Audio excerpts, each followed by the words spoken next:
All right, today we're going to start on natural law theory. And natural law theory is our first hybrid theory, where it's actually combining divine command theory, which we did, I think, 2 theories ago, with reason, human reason. And so divine command theory plus human reason gives us natural law theory. Now, there is an earlier version of natural law theory that goes all the way back to the Stoics. And if you remember the Stoics, the easiest way for me to explain them, if you're familiar with the original Star Trek series, they're essentially Vulcans. They have exalted reason above the emotions. They see emotions as dangerous, misleading, they'll get you in trouble, so you want reason to be your guide. In addition to that, the Stoics also had this concept of like the fatherhood of God, not necessarily in like a personal God per se, but this figure, this like logos, this universal connection that we are the offspring of this. And so there is a sense of the fatherhood of God, the brotherhood of man. And in that sense, there's a great deal of egalitarianism in that we are all made in that sort of image with that sort of value. And we are to treat each other like brothers and sisters.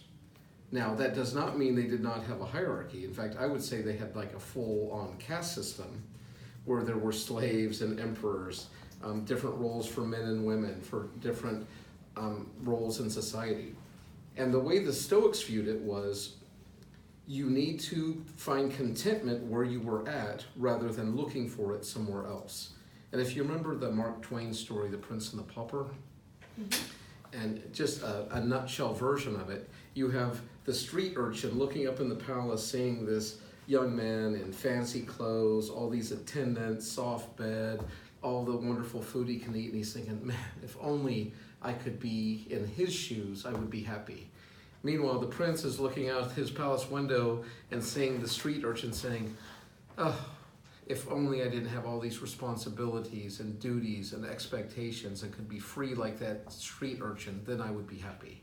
And the Stoics would say, neither of them are going to find happiness until they realize they need to find it in where they are.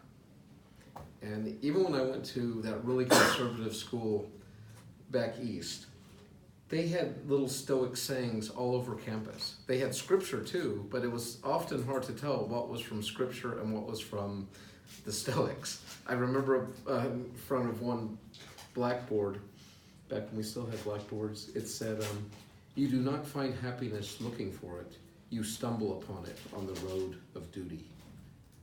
That's like Stoicism 101. And the thing is, it shares a lot of similar values with Christianity, you know, self-discipline, self-control, duty, honor, you know, doing your best where you're at, those sorts of things. But that is not the kind of natural law theory we're going to talk about today. The reason I bring it up is because I love their view. They were kind of fatalistic in this idea.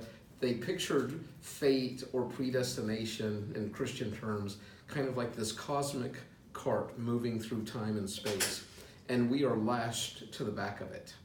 Now, you do not have the strength to unlash yourself from your fate, but what you do have control over is how you will follow the cart. You can skip along merrily behind it, or you can be drugged like a dog, but you're going where your fate is taking you. And if you're really wise, you'll just hop on the back of the cart and enjoy the ride. But those are your options. Not where you're going, but how you're going to get there, peacefully or kicking and screaming. When we get to Thomas Aquinas' version, this is significant, the dates, by the way. 12th, 13th century, we're talking high Middle Ages, about ready to go into the High Gothic. And part of what makes it the High Gothic is, if you're familiar with medieval history, the Crusades have already been going roughly 100 to 200 years at this time point. I think the first crusade was like 1099, 1095, right in that area. So it's significant because one of the benefits of the Crusades for Europe was, in the invasion of Muslim-held lands, they uncovered in Islamic libraries, like in Spain, with the Alhambra and other places, the works of Aristotle that had been lost to the West for almost 1,000 years at this point. Unbelievable. We had Aristotle's logic, but I think that's about all we had of his massive library. But they found these works in Arabic with commentary, and then they were translated back into Latin. Not back into Latin, they were written in Greek, of course, but into Latin. And then that wisdom became available to the West. And I think that is part of what led to the end of the Middle Ages and into the modern period, actually, was the reintroduction of Aristotelian thought. Because with it, the Middle Ages, the presupposition or paradigm is actually known as the age of faith, if you're a believer. If you're a secular humanist, it's known as the Dark Ages. So there's some perspective for you, right? Reason, Thomas argued, is part of being made in the image of God. And it's not contrary to faith, but it does need to be the handmaiden of faith. This is not the boss, this is. But this is part of being made in God's image. And so instead of just resting in faith alone, and that would be things we could know only through revelation. Things like virgin births, res of the dead, things like incarnations and trinities. These are beyond human reason or understanding. You need divine revelation to explain these things to you. But other things, you could be an atheist or an infidel or a Christian, and you don't have to have an angel whisper in your ear that 2 + 2 = 4, or that a circle is a contiguous line around a central point. I mean, you don't need God to tell you that. That's something we can simply know through reason. But then he believed there was a crossover area where faith and reason mixed, and this was called natural philosophy. It can also sometimes be returned to like the early stages of science, where science is going to come out of. And he believed that there were things in this that we could know through revelation or through faith, but we could also know through reason. And surprisingly, one of the biggest things in this lap crossover area, if it's like a Venn diagram, is God. Thomas Aquinas actually believed we could demonstrate proofs for the existence of God. And I'm not going to get into that in great detail today. I mean, that could be its own class. But he actually used the pagan Greek Aristotle's arguments for God's existence, and he basically baptized Aristotle and Christianized his arguments and made them arguments for the God of the Bible, specifically the Christian God. Fascinating. If you're interested, I would just Google Thomas Aquinas' 5 ways, if you're not familiar with them.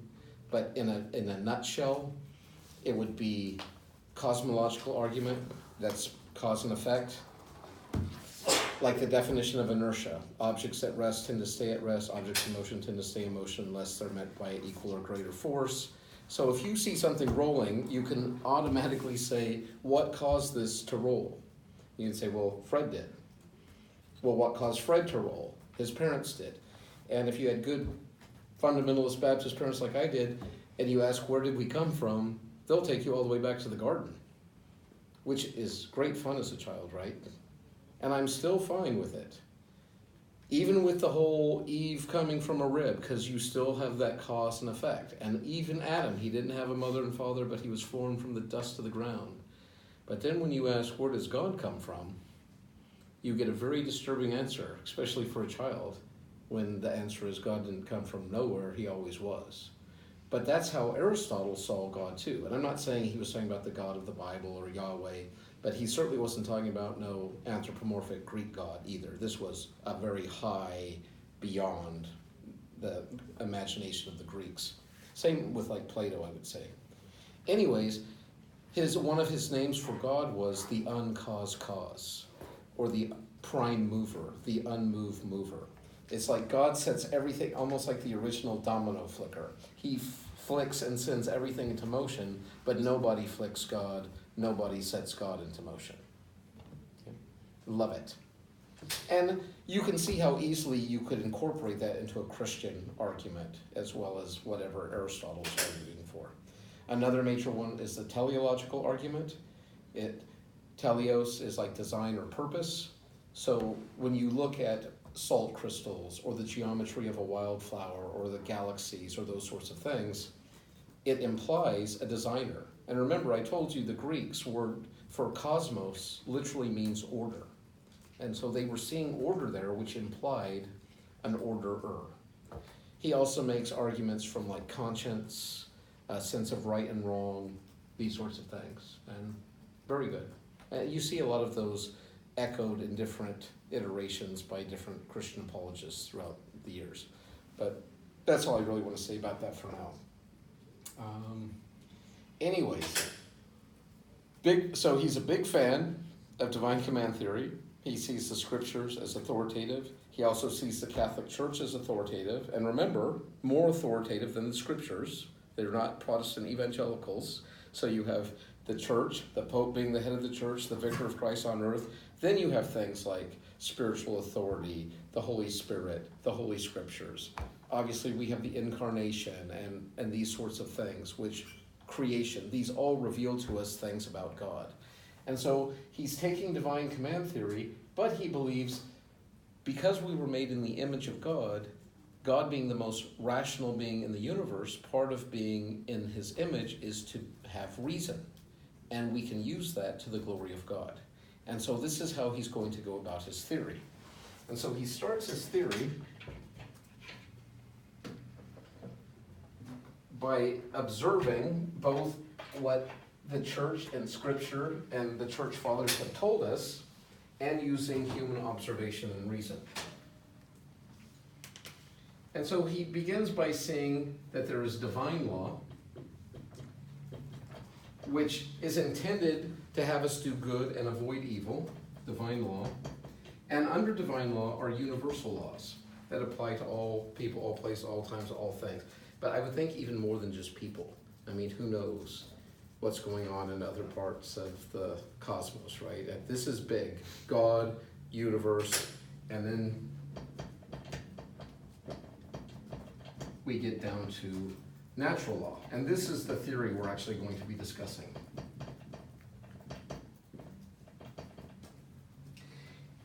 And unlike the first and second laws of thermodynamics, or talking about like gravity or magnetism, these sorts of things we would think of as like natural laws, this isn't descriptive. This is prescriptive. It's telling you how you ought to live in light of God's divine universal law that applies to us here in this world.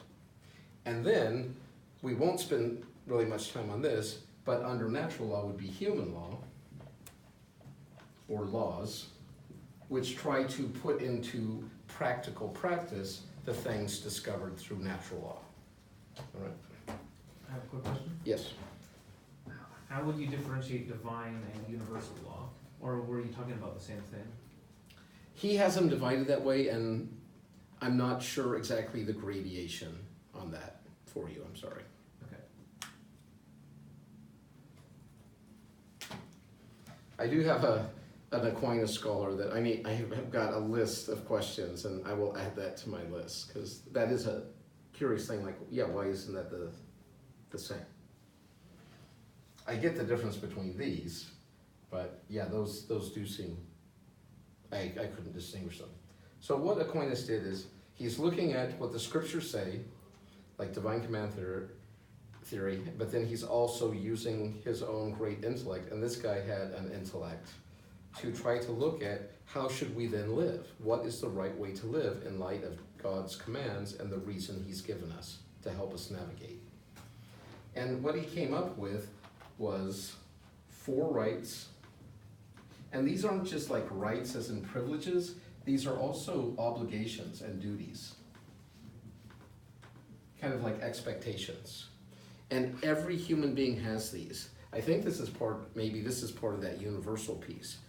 And this is quite progressive for the 13th century, let me tell you, that the same laws apply to the clergy and the laity, to the nobility and the peasants, to men and women, to kings and slaves. I mean, that's crazy thinking for 13th century Europe, because this was a super stratified society, right? I mean, like a pyramid with very few elite on top, all the way down to the mass serfs, peasants at the bottom. And he's saying, no, these are rights, privileges, simply by being made in the image of God. You have these natural rights. And these are not in any particular hierarchy or order, although you can see if you don't have the first one, the other ones won't matter. So these are self-preservation,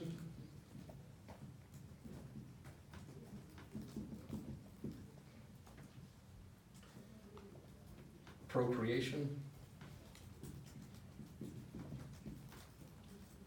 socialization,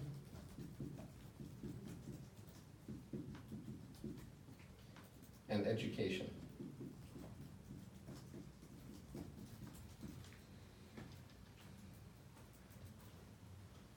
Self-preservation, just like it sounds, every sentient being, or human at least, has the right to preserve their own life. That is, it's not only your right, it's kind of your duty. So you should avoid things that hurt your health.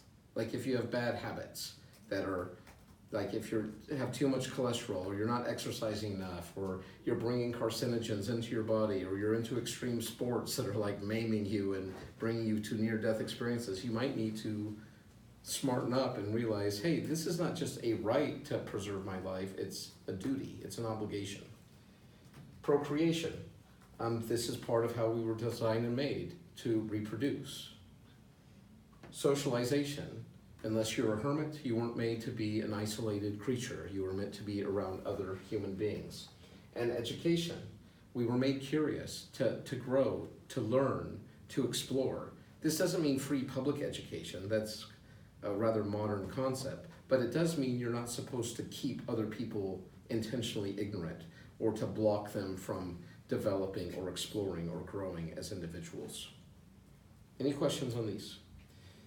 Now, this other scholar I talked to, I kind of threw out there that I didn't see a hierarchy in these, the way Aquinas presented them, but he seemed to think there was. And I thought that was curious.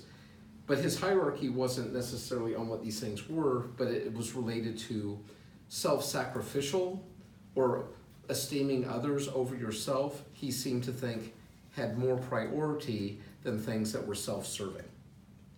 And that is interesting. And he knows much more about Aquinas than I do, so I believe him on that. And it does seem to line up with what we know from Scripture, at least the New Testament. Like, look not on your own affairs, or esteem others as greater than yourself. Those sorts of things could play into this. Now, sometimes these rights will conflict. Where you're trying to do one, you end up violating another. And so he worked in 2 qualifiers to deal with those situations. I'll start up here. So we have 2 qualifiers. The first is pretty straightforward. It's forfeiture. And just like it sounds, if someone even has the intention of violating your life, your self-preservation, they have forfeited their right of self-preservation. So intentionality, this is a very deontological theory, has a lot to do with it. If someone takes away your ability to have babies, they lose their ability to have babies. If someone does something to affect where you can't go out in public anymore, like let's take, for example, if someone got raped or molested, and the correct penalty isn't death, they didn't kill you, they didn't take away your ability to procreate or to learn, really that sort of abuse is affecting your ability to socialize, because you lose trust in people, you have fear. So the proper penalty is someone who does that to another person loses their ability to socialize freely. So that might mean incarceration, it might mean putting them in a place where they're afraid to go out, or what might happen to them. This is very much an eye for an eye, tooth for tooth, blow for blow, stripe for stripe, life for life. It is the law. So that's the divine command element here. It's very just, it's very tit for tat. Good. Yeah, that's really straightforward. But see, the penalty needs to fit the crime. Someone commits rape or molestation, the penalty isn't death, but it could be, it's definitely going to affect their socialization, and depending, it might even affect their ability to procreate as well, depending on what they did. Okay. Let me give you another example. Kids are out playing in the playground, and Becky's up on the roof, and she thinks it would be really funny to drop a brick on Bobby's head. Yeah, good fun, laughs, but it ends up causing brain damage, and Bobby can't learn past the 3rd grade. Well, even though it was just a gaffe, and Becky didn't really mean it, Becky doesn't get to learn past the 3rd grade now either. And if that means hitting her over the head with a baseball bat, or having a doctor make it where she can't learn past the ability of a 3rd grader, that's the penalty for this. She's not put in prison, doesn't lose the right to have babies, but she does, because she took away someone else's ability to learn and educate themselves, she has lost that privilege too. So the penalty needs to meet the crime. The second is a lot more complicated, and it's called double effect. I'm going to write it out for you, and then I'll explain it.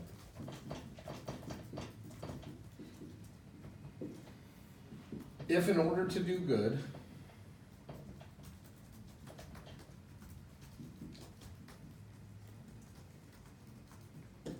an unintended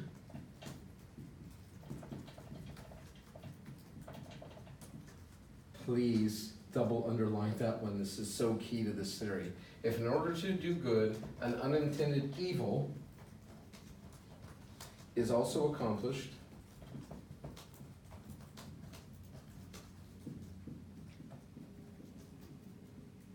one may proceed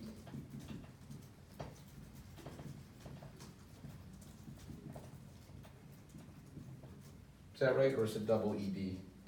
Double E. That word always gets me. One may proceed if it's a serious enough situation. The reason I'm making such a big stinking deal about this is because if you intentionally do something that is evil in order to hope to accomplish something good, you're just doing utilitarian or consequentialist ethics.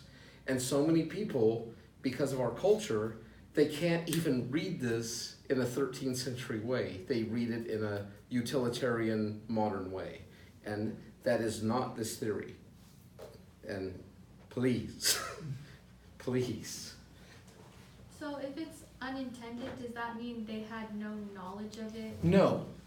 You could have knowledge that bad consequences are going to happen, but you're not doing bad things in the hopes of good things following. You're doing a good thing, but it's accompanied with something that's not good. And so you have to weigh, is it worth it? Is it serious enough to continue, or do I just need to desist? Okay. Now, I don't know why, but pregnancy scenarios work really good to parse this out. So here we go. It's so creepy, I don't know why, but it's probably because when I was in school, these are the ones the teacher used, and they're still relevant today. First scenario. Woman comes in to her doctor, and he says, I have some bad news, I have some good news, and some bad news. And she goes, well, what is it, doctor? He says, she's a pregnant woman, if I left that out. Well, they're all pregnant, right, okay. So he says the bad news is you have an incredibly aggressive form of cancer that will kill you before you can even bring your child to term. And she said, well, what's the good news? He says, it's very treatable. She said, well, then what's the bad news? The treatment will terminate her pregnancy. May she proceed based on either forfeiture or double effect? She's violating this of her unborn child, but if she doesn't seek treatment, she's violating her own self-preservation. Can she proceed? Or both, I guess you could say. Mm-hmm. I would say yes under double effect. Explain it to me. Since it is in an effort to save her life, and this that's the seriousness of the situation.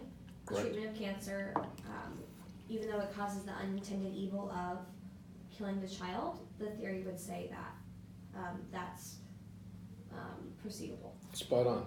So when we do the ethical roulette midterm, and I ask you to, you're going to get a random selection of theories and you're going to have to answer first person, that's exactly how you would parse that answer out.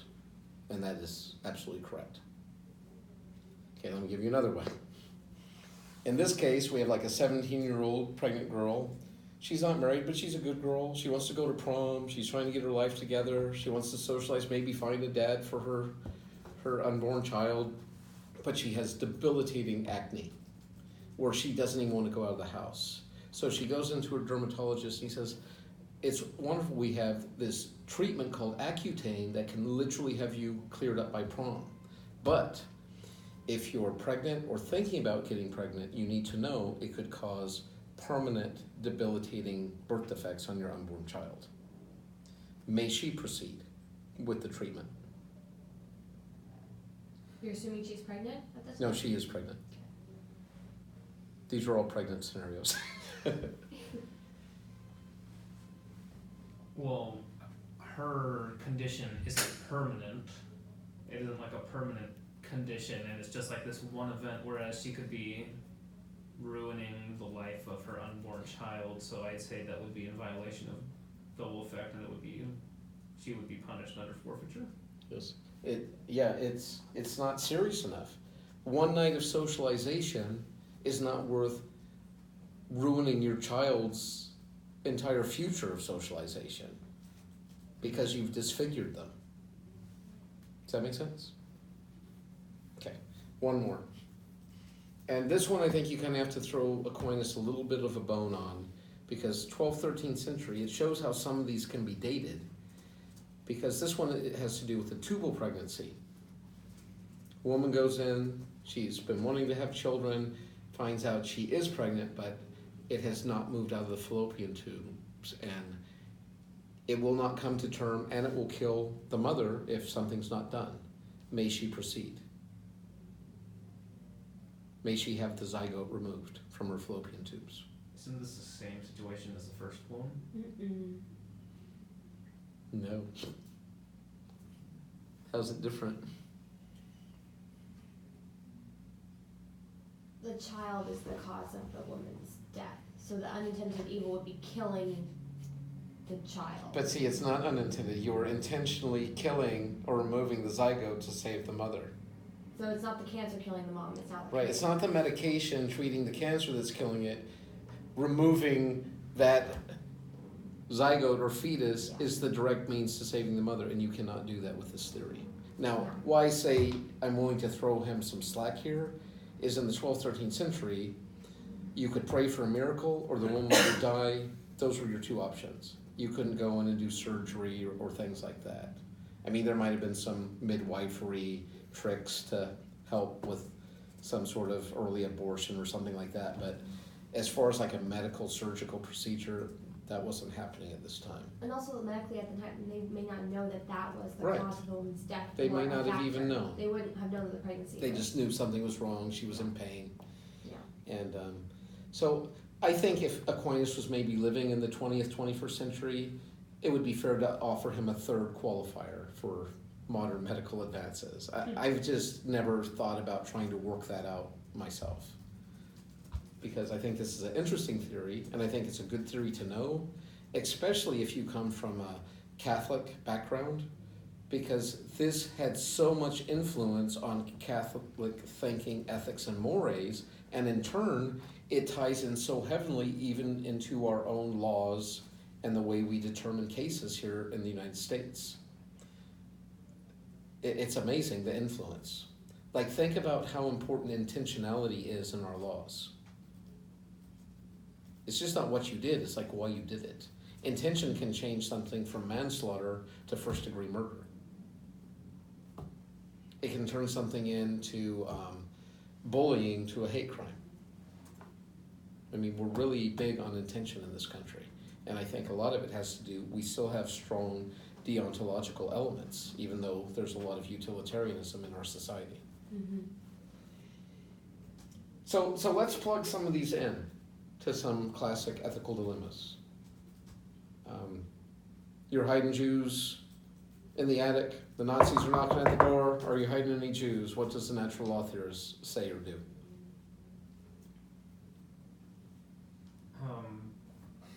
I believe that they could lie without being held accountable for the, not specifically lie, but Sorry, was I grimacing? mislead. See, if you lie, socialization now means nothing if you can't trust someone's word. Okay, but is misleading the same as lying under this theory? Or So distracting? that's an intentional evil, and in this Right. theory, you can't do the intentional evil without forfeiting your Yeah, own. if you're knowingly lying, you're violating. Yeah. That's Now, what- I know I'm reading into socialization quite a bit, but come on. Private property, integrity, being people of your word. I think that's just basic 101, living together as humans. But I might have way too idealistic a view, which wouldn't surprise me. But I don't think you can deal with the Nazis that way. There's lots of other ways to deal with them with this theory, though.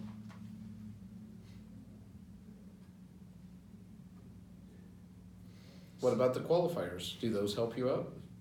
Like forfeiture, like. Yeah, they're why are forfeiting the their life Nazis by- asking about the Ex- Jews? So they're forfeiting their Big life by forfeit. asking for. Yeah, you could actually, Nice. just like that. That's awesome. Even if they didn't draw a gun or anything, if their intention is to take away the lives of these people, they have already forfeited their right to life. And this is how we get our laws about home defense, self-defense type laws, stand your ground type laws, even to a national level if you're invaded, why you have the right to defend yourself.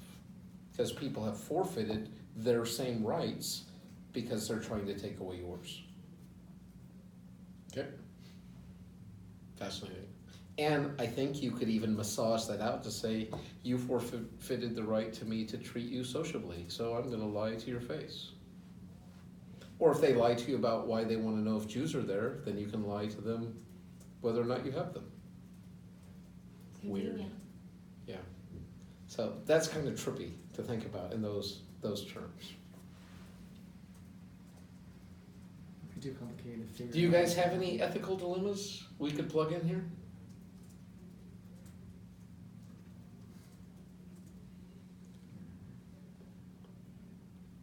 I mocked my other class. Please don't make me mock you.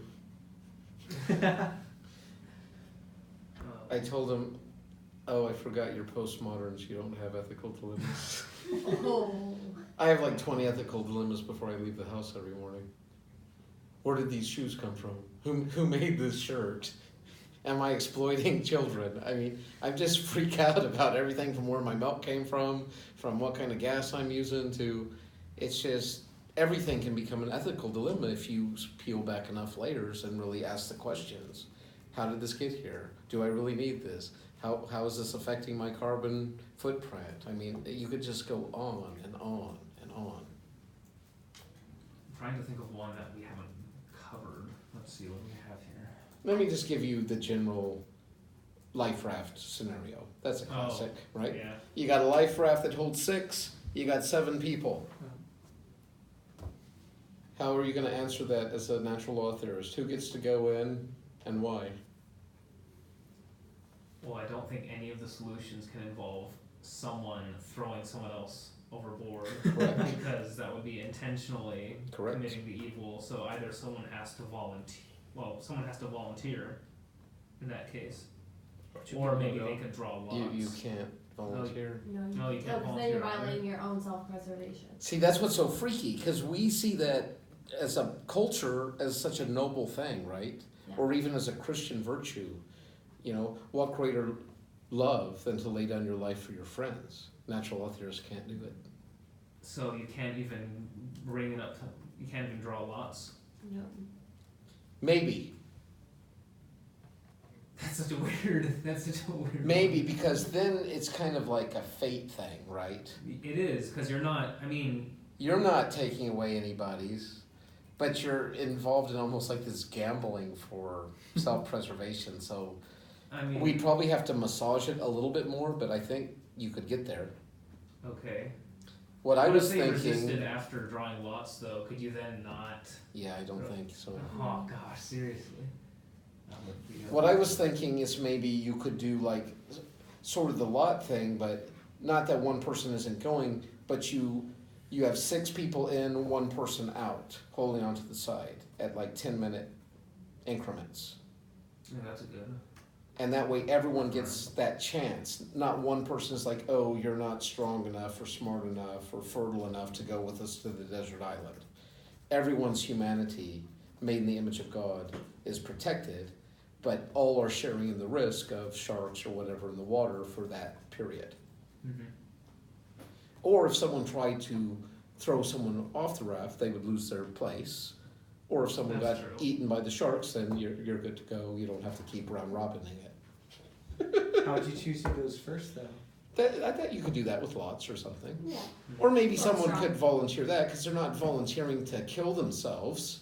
Their intention is to let the other people be in the raft. And unintended consequences, they might get eaten. But they're not intentionally laying down their life to save the group. That I don't think you can do. That's actually utilitarianism. The needs of the many is greater than the needs of the one or the few. So there are beautiful parts of utilitarianism, but this is not it. This is the law with reason.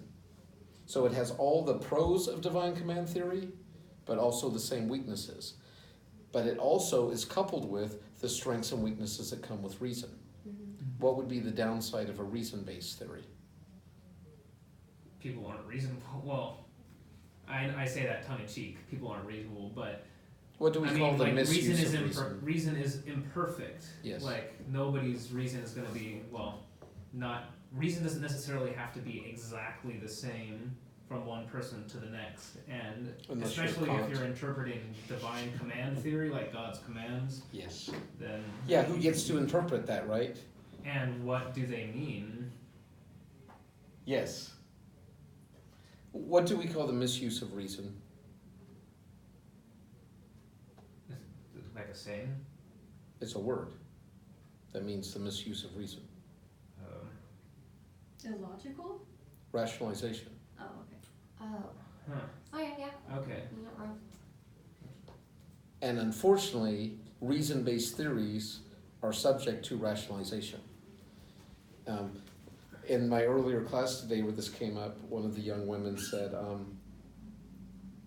because we were talking about, I was trying to explain to them how much this affected Catholic theology and doctrine. Mm-hmm. So, take for example birth control. How would that look here?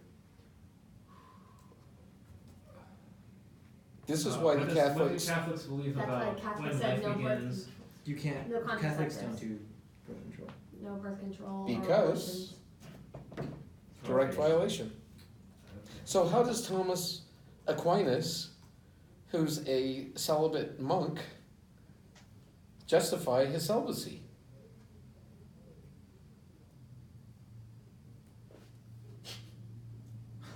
Parse it out. How does it work? It's doing perfectly good 'cause he's logical. like, because being a monk at the time was considered like the holy and righteous thing to do. Yeah, So he so was doing the good to pursue this life of devotion to God, Right. an unintended consequence because of his time and place and culture, he couldn't marry and have children. That's the unintended consequence of becoming part of the priesthood or a monastic. Is it serious enough? Yeah, I would think so. We're talking about God. We're not talking about joining the Elks Club or something. This was the Holy Roman Catholic Church. I love it. Isn't this wild? But see, one of my clever young women said, what if you're taking contraception not to avoid procreation, but to allow you to socialize? Because your menses provide such cramps or duress that for a period out of each month, you can't even function. And so you take the contraceptions help regulate and even out your flow. Brilliant. That's perfectly acceptable under double effect. Yep. But do you see what I mean? Mm-hmm. If you gave an analytical, logical, intellectual person enough time, they could massage this for, I cannot think of any scenario you could not massage your way around. And yeah, from the sidelines you could be saying, foul, that's misuse of reason, that's rationalization, but we're so easily self-deceived, right? Now, more emotive people are carried away by their emotions or passions or feelings. They're not thinking through it. In some ways, I think they're more innocent than the rationalist, because when you use reason in a strategic, cold, calculated, systematic way to get around stuff, that just seems way worse to me than someone who's just in the heat of the moment, passion, and they maybe go too far or something. Or maybe I'm just preaching to myself because I know how I use reason if I'm not in the spirit. I will use it, my flesh, it always comes to the aid of my flesh to allow me to do what I want to do. And that's why I'm afraid of my reason. I don't trust it. And that would probably be a matter of intent, correct? No, I mean, Well, think about you're it. differentiating between those two because you're actually intending to work around something, whereas you might not be. So, Like the speed limit is generally 65, right? Mm-hmm. More or less, just as a mean on the freeway. But there's places where they want you to go 55, and other places you can go 70, in some states 70 plus. But to be retentive and be right at 65, even with cruise control, it's not that safe, right? Because of the ebb and flow. If you're in some traffic, you probably don't want to have it locked on a set speed. But if you become so retentive that you're not flowing with the traffic, you could cause congestion, even accidents, by being retentive to the speed limit. Mm-hmm. But you see how the rationalization just kind of slowly eases in, like, hey, I'm just going with the flow, man. I'm not doing anything wrong. My intention is to obey the laws. I'm just trying to avoid causing an accident. I'm not intending to break the law. I don't have time to look at my speedometer. I'm trying to keep my eyes on the road. I mean, you can just keep massaging it until you're so far down the road, it's just like you forgot where you even came from. That's what I'm talking about. And really, I don't know if anything where you couldn't do that to some degree.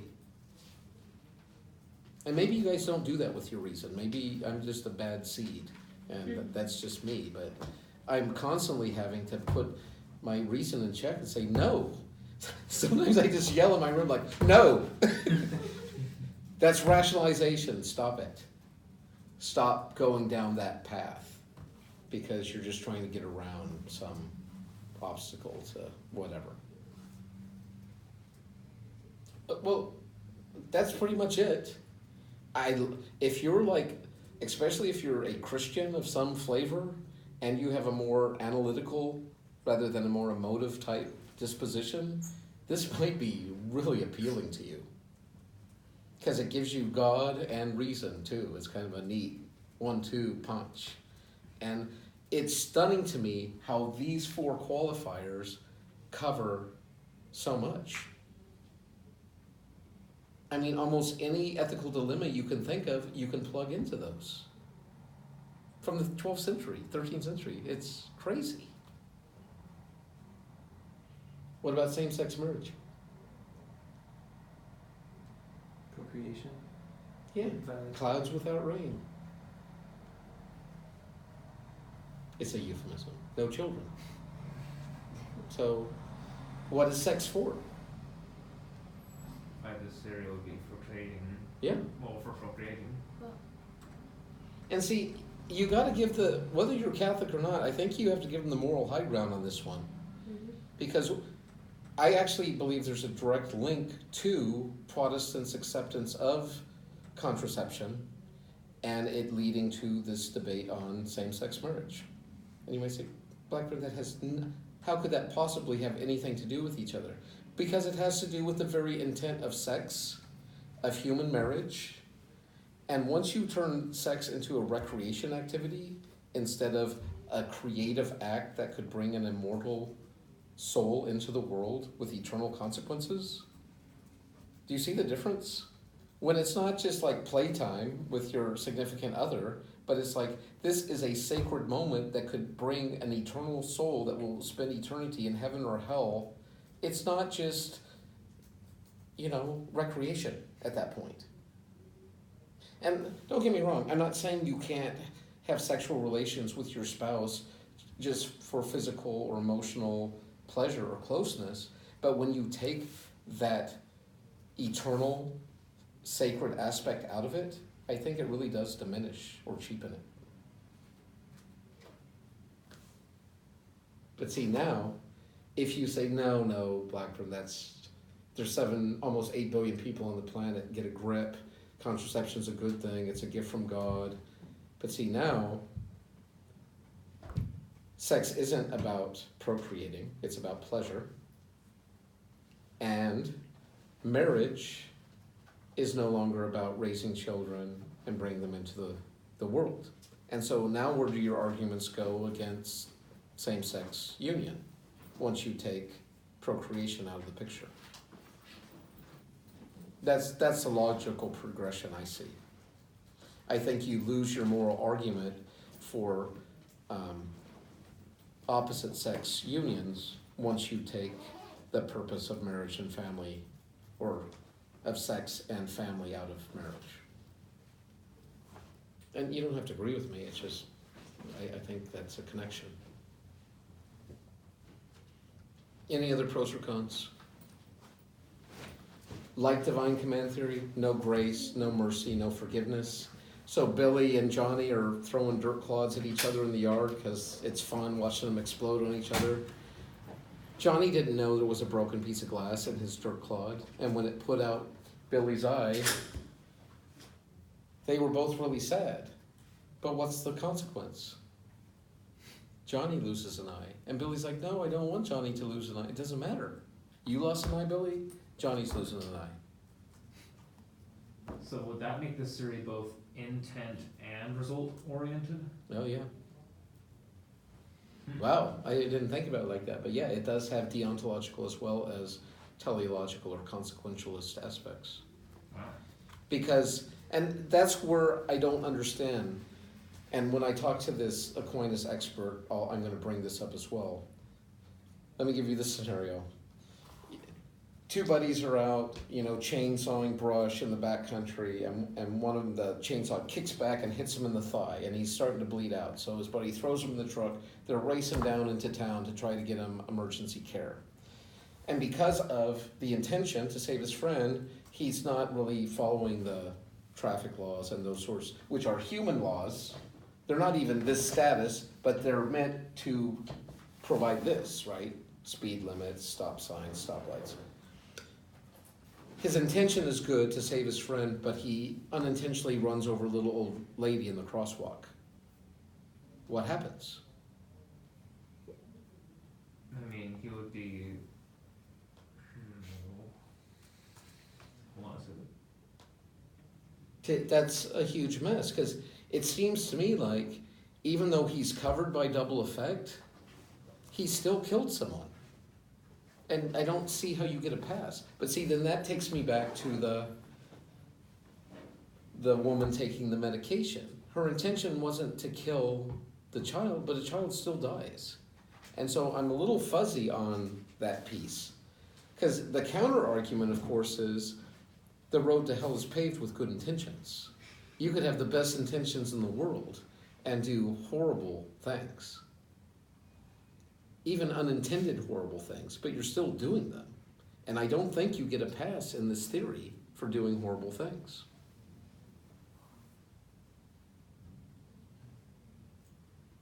If you're a Christian and you like logic, reason, this is probably going to be appealing to you. But if you have any semblance of wanting grace or mercy or forgiveness, like divine command theory, this is probably not the theory for you. And with that, another theory down.